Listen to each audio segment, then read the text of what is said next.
ભરૂચના વિઠ્ઠલ ગામ ખાતે જય આદિવાસી સેના દ્વારા આદિવાસી કુળદેવી કળી કંસરી યાહ મોગી માતાજીની ભવ્ય કુદરતી આરતીનું આયોજન કરવામાં આવ્યું હતું।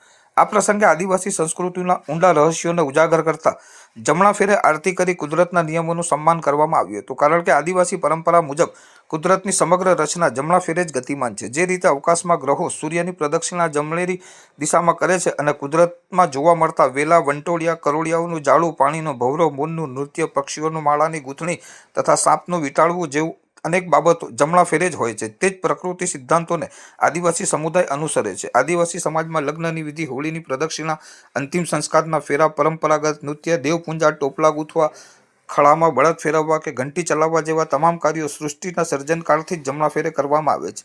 આ પ્રાચીન અને કુદરતી નિયમ મુજબ જ વિઠ્ઠલ ગામમાં આદિવાસી સૈનિકો અને ગ્રામજનોએ એકત્રિત થઈને માતાજીની આસ્થાભેર આરતી કરી હતી। કાર્યક્રમના અંતે જય આદિવાસી સેનાના અધ્યક્ષ વસાવા મહેશભાઈ સોમાભાઈએ આદિવાસી સંસ્કૃતિના જતન બદલ સૌનો આભાર વ્યક્ત કરી કાર્યક્રમની ગરિમાપૂર્ણ સમાપન કર્યું હતું।